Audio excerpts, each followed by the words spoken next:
The morning sun glinted off the glass conference room as Edison slid the tablet across the table. On screen, a grainy image of me entering the Halcyon building last Thursday evening. Not exactly damning evidence, but enough for what they'd already decided to do. "We've received concerning reports about your after-hours activities," Edison said, voice neutral but eyes cold. "Our employment agreement explicitly prohibits working for another company while employed here." Beside him, Finn's lips curled into something between a smile and a sneer. "We have a zero-tolerance policy for this kind of betrayal, Arya." I felt nothing. Not fear, not anger, not even surprise. Just a strange lightness, as if gravity had loosened its hold on me. "You're terminated, effective immediately," Edison continued. He pushed a termination letter toward me. "Security will escort you to collect your things." I didn't argue, didn't try to explain. I simply nodded and said, "You're right. I should focus on one position." Their expressions flickered, confusion crossing their features before settling back into professional neutrality. They had expected tears, pleading, maybe anger. Not this calm acceptance. What they couldn't see was the weight lifting from my shoulders as I placed my access badge on the table. 3 years of constant anxiety, of carrying an entire company's digital safety alone, evaporating in an instant. Finn cleared his throat, uncomfortable with my composure. "We'll need all passwords and access credentials before you leave." I smiled. "Everything's documented in the system knowledge base, just as protocol requires." Another lie. The documentation existed, but it was like giving someone a map without a compass, technically complete but practically useless without my contextual knowledge. As security walked me to my desk, colleagues stared, whispered. I packed my few personal items, a ceramic mug, a small plant that had somehow survived 3 years of neglectful watering, a notebook full of system architectures only I truly understood. Arlo, our VP of technology, watched from his glass-walled office, expression unreadable. He made no move to intervene, though he knew better than anyone what would happen next. When the security guard escorted me through the lobby, spring air hit my face. I breathed deeply for what felt like the first time in years. By the time I reached my car, my phone buzzed with a message from Vega. "Still on for 2 p.m.? I typed back, "Yes, and now I can accept your full-time offer." 3 years of building someone else's empire was enough. 3 years of being the invisible infrastructure that kept everything running while others took the credit. 3 years of warnings ignored, requests denied, promotions passed over. Now it was over, and the countdown had begun. I know you're probably wondering how this story ends. Trust me, you won't want to miss what happens next. If you're enjoying this corporate revenge tale, take a second to hit like and subscribe. It really helps the channel grow. Drop a comment with your thoughts so far. Now, let me tell you how I ended up in this situation. My name is Arya Wesley, and until 40 minutes ago, I was the lead network security architect at a Fortune 500 tech company. The only one, in fact. Not by design. There were supposed to be 5 of us. Budget cuts shrunk that to 3, then resignations to 1. Just me. I never set out to become indispensable. That's a dangerous position in corporate America. But with each passing quarter, as my team evaporated and my responsibilities multiplied, I found myself as the sole guardian of a digital kingdom worth billions. It started 3 years ago when I was recruited from a smaller firm. I still remember Arlo's promises during my interview. "We're building a world-class security team," he'd said, eyes bright with genuine enthusiasm. "You'll lead a specialized group focusing on our proprietary systems." The salary wasn't spectacular, but the challenge was irresistible. Building security architecture for cutting-edge technology, working with brilliant minds, I signed immediately. Reality arrived by month 3. The first round of strategic restructuring eliminated 2 senior positions on my team. By month 6, another colleague left for better pay elsewhere. His replacement lasted 4 months before budget freezes, eliminated the position entirely. "Temporary situation," Arlo assured me. "We'll staff up next quarter." Next quarter became next year. Next year became let's reassess after the merger. The merger came and went. Still, just me. Meanwhile, the systems grew more complex. Our client base tripled. The attack vectors multiplied. I built increasingly sophisticated protection measures, working nights, weekends, holidays to keep pace with emerging threats. When I warned about critical vulnerabilities, my emails were acknowledged, but action items mysteriously disappeared from meeting minutes. When I requested additional staff, I was told to prioritize better. When I asked for compensation that matched my expanding responsibilities, I received praise instead of dollars. "You're our rock star," Arlo would say, clapping my shoulder. "Nobody understands these systems like you do." That was the problem. Nobody did understand them. Nobody wanted to understand them. I offered to train others, to document the increasingly Byzantine architecture that had evolved under pressure. The offers were met with nods, smiles, and zero follow-through. Last winter, I prevented a breach that would have exposed millions of client records. Working 72 hours straight, barely sleeping, I identified the intrusion pattern and built a new defense layer in real time. When the crisis passed, I received a $500 gift card and a mention in the company newsletter. The CEO, who took credit for our robust security culture, received a seven-figure bonus. That was when I realized what I had become, not invaluable, but invisible. The infrastructure nobody sees until it fails.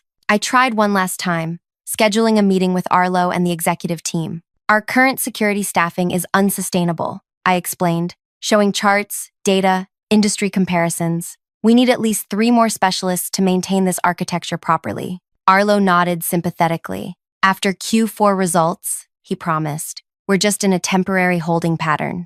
I'd heard that line for 3 years. Without proper staffing, this system requires continuous maintenance from someone who understands its entirety, I warned. "If I were hit by a bus tomorrow, you'd have serious problems within days, catastrophic ones within weeks." The CFO frowned. "Sounds like we need better documentation, not more headcount." I felt something break inside me. I've submitted comprehensive documentation requests for 18 months. They've been deprioritized every quarter. Uncomfortable silence followed. Then, redirection, postponement, vague promises. I left that meeting knowing nothing would change. And I needed change. My health was deteriorating. My relationships strained by constant work emergencies. Something had to give. Then came the cybersecurity conference in Boston. I wasn't supposed to attend. Travel budgets were frozen, but the organizer was an old college friend who got me a speaking slot on adaptive threat response architectures. The company couldn't refuse the free publicity.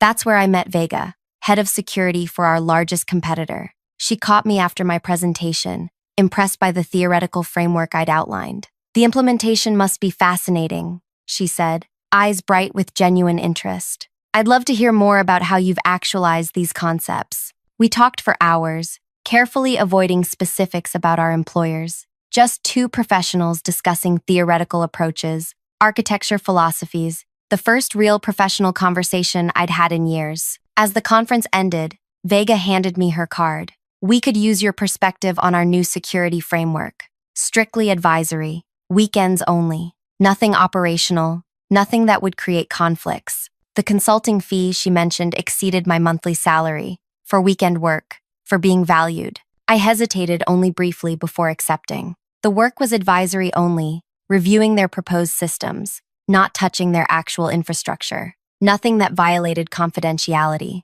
Nothing operational that impacted either company. For 8 weeks, I lived a double life. Weekdays maintaining the digital fortress that protected billions in assets, unrecognized and undervalued. Weekends being respected, heard, and compensated appropriately for my expertise. Then last Thursday, I parked 2 blocks from Vega's office building for our regular meeting. Someone recognized my car, someone made assumptions, someone decided I was dispensable. What they failed to understand: their entire security infrastructure required specialized weekly adjustments that only I knew how to perform. Adjustments I'd tried to teach others, but nobody had time to learn. Adjustments that prevented the exact cascade of system failures I'd warned about repeatedly. As the security guard escorted me from the building, my phone lit up with a message from Vega. "Advisory board approved full-time offer. Chief security architect. Triple your current salary. Team of 8. When can you start?" I looked back at the gleaming tower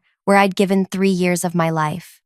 The security guard avoided my eyes, uncomfortable with his assignment. "Is it worth it?" I asked him quietly. "Working for people who discard you this easily?" He had no answer, just a practiced neutral expression. But I saw the flash of recognition in his eyes. He understood exactly what I was asking. I texted Vega back, "I can start Monday." What my former employers didn't realize as they rushed me out. In precisely 72 hours, During end-of-quarter processing, when their data traffic peaked, their entire system would require the specialized maintenance only I performed. The maintenance I'd been begging them to let me train others to do. Not sabotage, not revenge, just the natural consequence of ignoring warnings, of valuing systems over the people who built them. As I drove away, my phone began to ring. Arlo's number. I smiled and turned off the ringer. The clock was ticking. By Friday afternoon, I had signed Vega's employment contract. Chief security architect with a team of 8 specialists,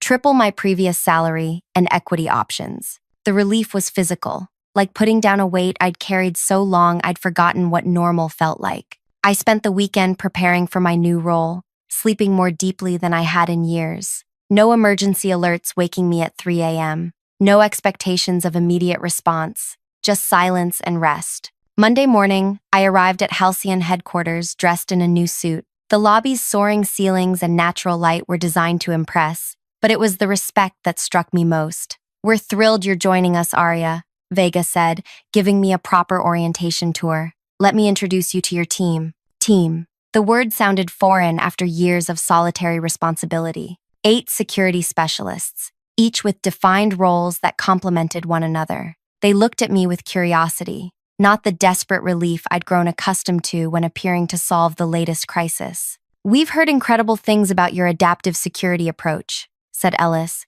a threat analysis specialist with bright eyes and quick hands. "Looking forward to learning from you." By lunchtime, we were deep in animated discussion about their current architecture. They had questions, thoughtful ones. They challenged my assumptions, offered alternatives, built upon my ideas, rather than simply implementing them. This was what collaboration felt like. I'd almost forgotten. Meanwhile, across town, the first warning signs were appearing at my former workplace. I didn't need spies to tell me. The system's rhythms were as familiar to me as my own heartbeat. Monday afternoon would bring the first authentication bottlenecks as the weekly credential refresh cycle tried to execute without the manual override I always performed. By Tuesday morning, log files would begin to overflow, slowing response times. By Wednesday afternoon, exactly 72 hours after my departure, the cascading failures would begin during end-of-quarter processing peak. I felt a twinge of guilt,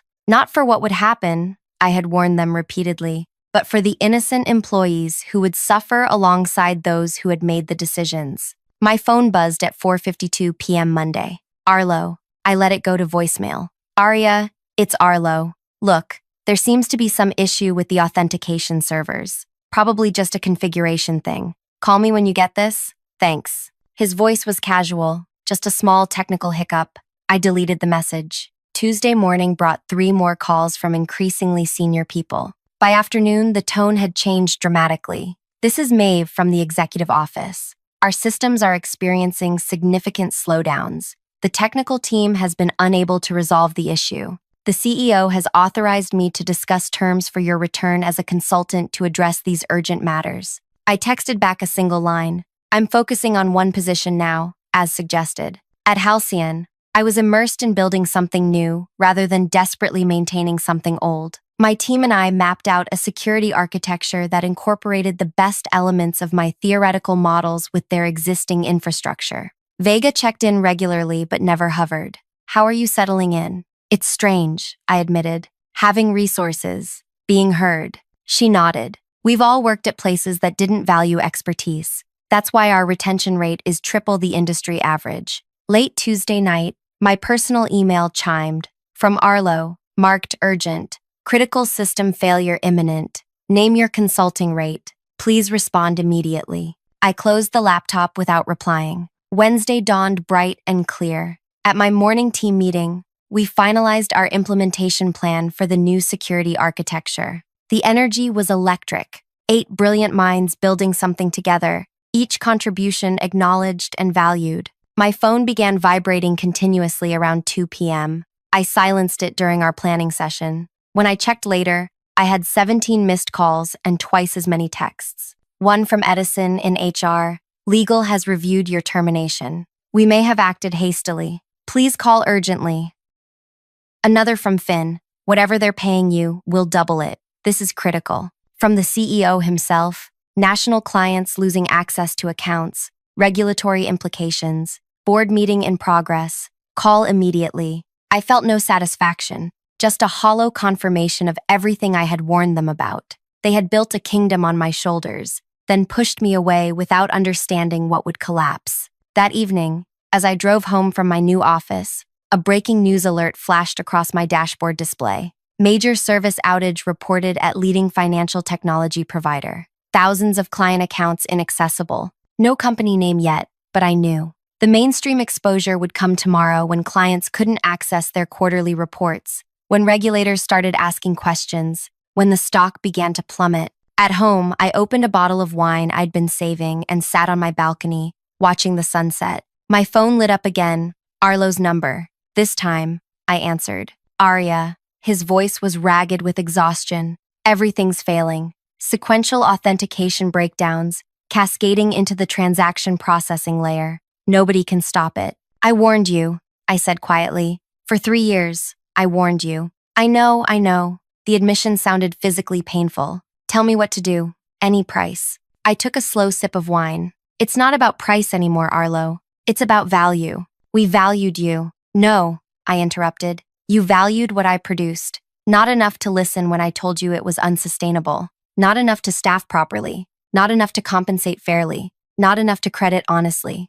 Silence stretched between us. You know what would have prevented this? I continued. Any one person besides me understanding how these systems actually work. Anyone taking 5 minutes to read the warnings I documented in every quarterly review. Anyone listening when I said this exact scenario would happen if I ever left. His breathing was the only response. The recovery procedure exists, I said finally. It's in the disaster documentation I submitted last year. The documentation that was deprioritized because you're handling everything so well, Arya. I ended the call and turned off my phone. Thursday morning, I arrived at Halcyon to find Vega waiting in the lobby. Have you seen the news? She asked, holding out her tablet. The headline was stark. Major tech failure erases billions in market value. Beneath it, a photo of my former company's headquarters. Their entire client database is locked, Vega said. Transaction processing down for 16 hours and counting. The stock has dropped 40% since opening.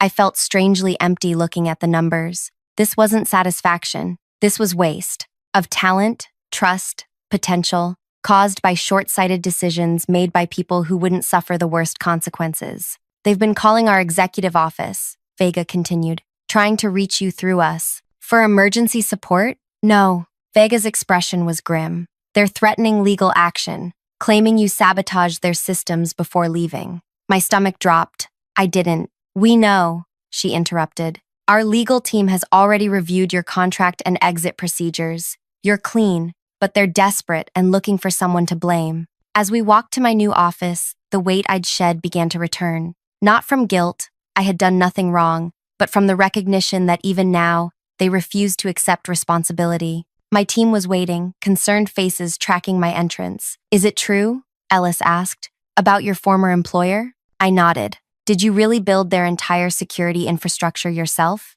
Another team member asked. Not by choice, I said. By necessity. Understanding passed between us. The silent recognition of a shared experience. Every person in that room had, at some point, been the unacknowledged foundation others stood upon. Well, Ellis said finally, their disaster is educational for us. Let's make sure our systems never depend on any single person, including you, Arya. The simple wisdom of this statement nearly brought tears to my eyes. This was leadership, acknowledging expertise while preventing unhealthy dependency. We returned to our work, designing resilience into every layer of the new architecture.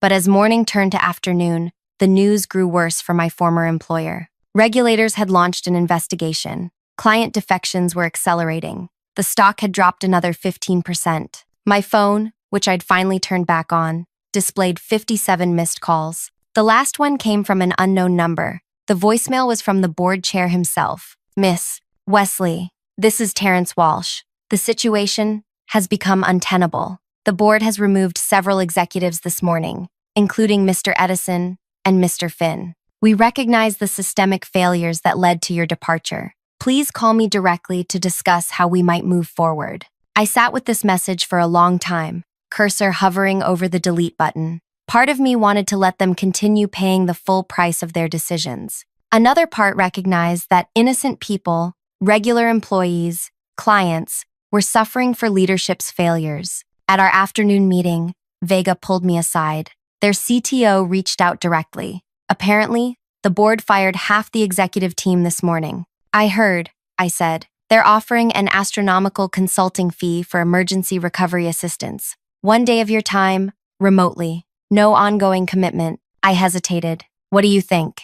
Vega considered carefully. Professionally, helping them doesn't harm us. Their reputation is already damaged beyond quick repair. Personally, it's your call. You don't owe them anything. As I walked back to my office, Ellis fell into step beside me. You know, they said casually, sometimes the most powerful message isn't letting someone fail completely. It's showing them exactly what they lost by letting them see you succeed elsewhere. I stopped walking. What do you mean? Ellis shrugged. If you help them recover, they'll always know 2 things. That you could have prevented their disaster, and that you were gracious enough to help them despite how they treated you. That kind of knowledge changes organizations more than bankruptcy. I considered this perspective as I returned to my desk, where my team was already implementing the security architecture we'd designed together. My finger hovered over Terrence Walsh's number. What would truly constitute revenge in this situation? Letting their systems remain broken? Their company possibly collapse? Or showing them exactly what they had discarded? The answer came as I watched my new team working together, each person's contribution acknowledged, each voice heard. I pressed the call button. Miss Wesley, Terrence Walsh's voice carried the strained politeness of someone unused to making requests. Thank you for returning my call. Mr. Walsh, I kept my tone neutral. I understand your company is experiencing technical difficulties. A careful understatement. Based on industry reports flooding in, they were facing a complete system collapse. Client data inaccessible, trading platforms frozen, regulatory violations mounting by the hour. Difficulties would be an understatement, Walsh admitted. Our entire infrastructure has become essentially non-functional. The team cannot resolve the cascading authentication failures. I let silence fill the line, making him continue. The board has reviewed your employment history and recent termination. It appears serious mistakes were made regarding your warnings and staffing requests. Yes, I said simply. They were. More silence. In the background, I could hear raised voices, the chaos of a company in freefall. We're prepared to offer substantial compensation for your assistance in resolving this crisis. Name your figure. I had considered this moment during my sleepless nights at my former employer. Imagined the satisfaction of rejecting their desperate pleas. But Ellis's words echoed.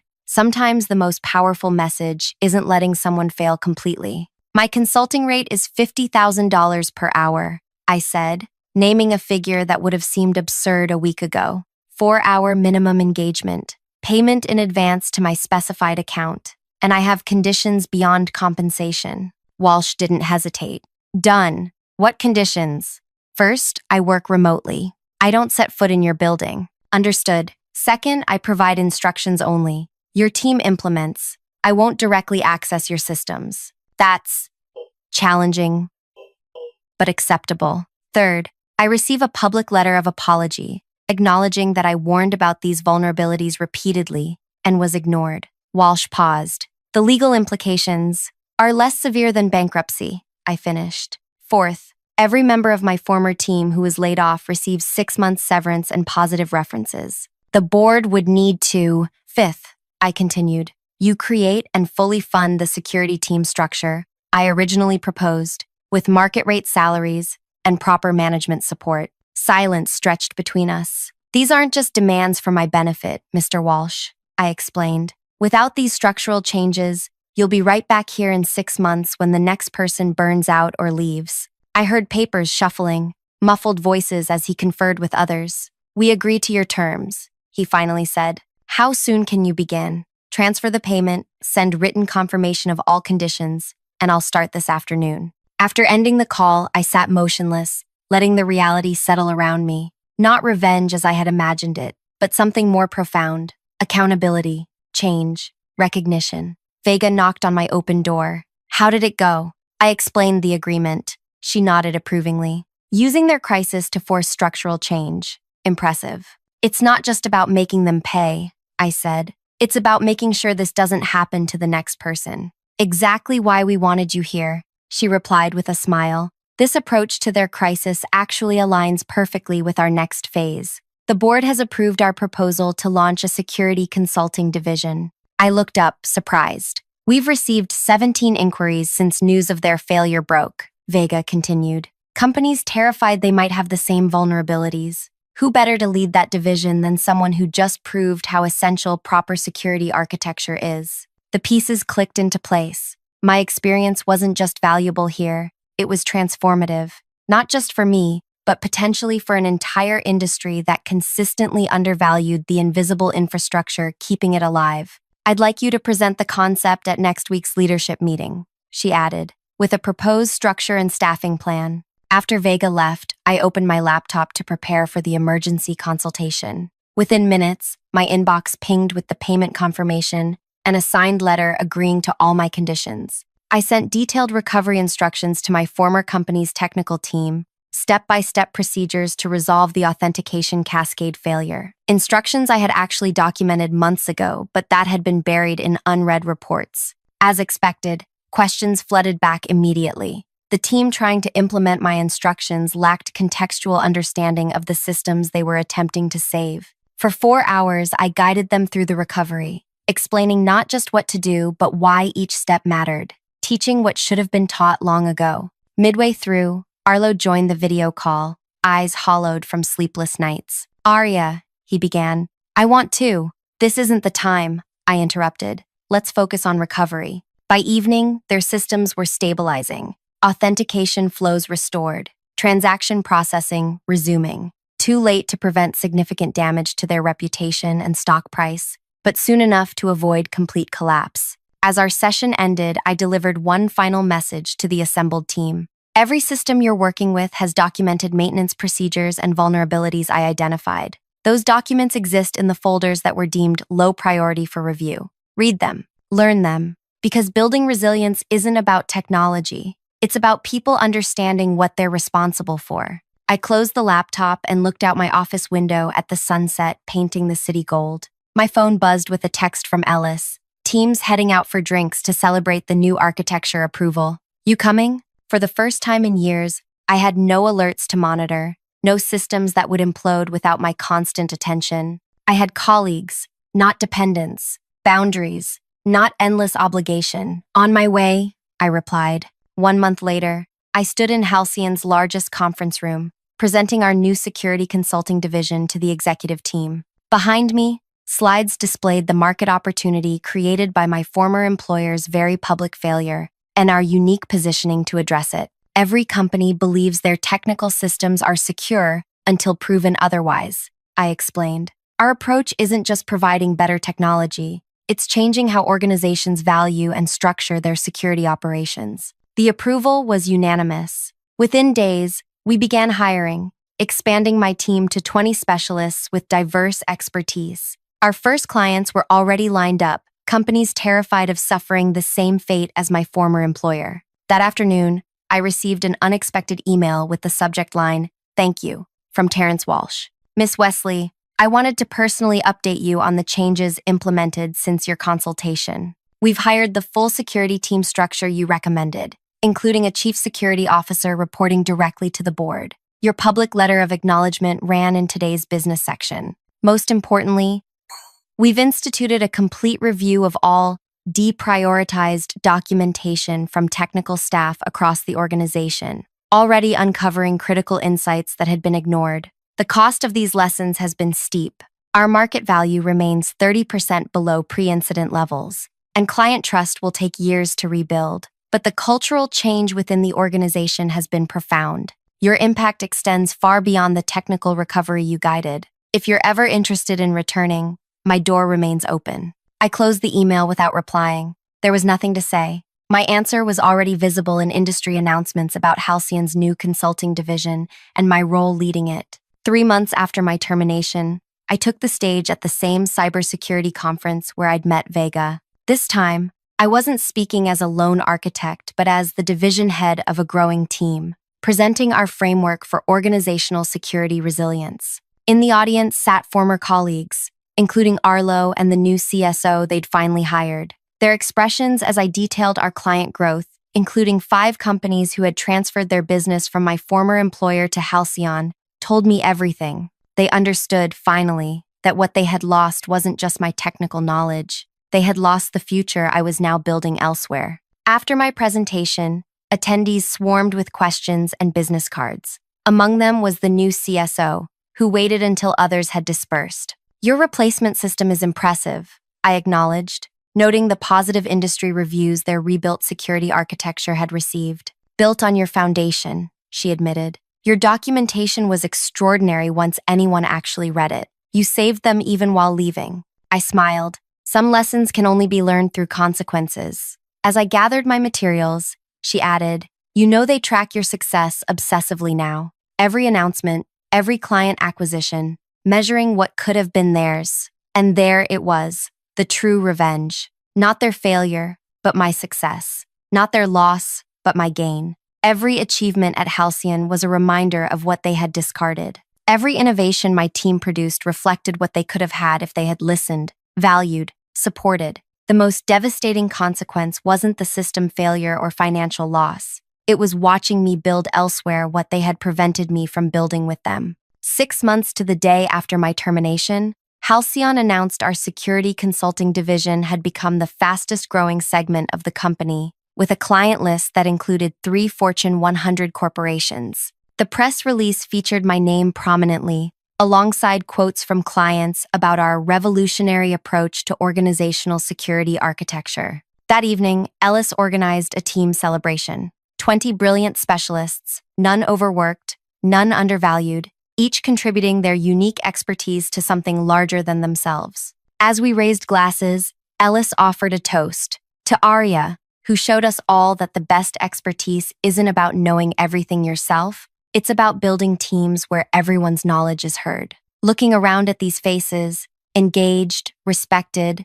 collaborative, I realized this was the real victory. Not watching my former employer struggle, but creating an environment where talent could thrive, where warnings were heeded, where expertise was valued, where no single person carried an impossible burden. Sometimes the most satisfying revenge isn't making others fail. It's succeeding so visibly that they must forever live with the knowledge of what they lost. And sometimes the greatest revenge of all is simply building the life and career you deserve elsewhere. If this story resonated with you, take a moment to like, subscribe, and share with someone who might need to hear it. We've all experienced being undervalued or overlooked at some point. Maybe you're carrying an entire department on your shoulders right now, wondering if anyone notices. Remember, your worth isn't determined by those who fail to see it. The right environment is out there, one that values not just what you produce, but who you are. Drop a comment sharing your own workplace experience or how you found your professional home. Your story matters too.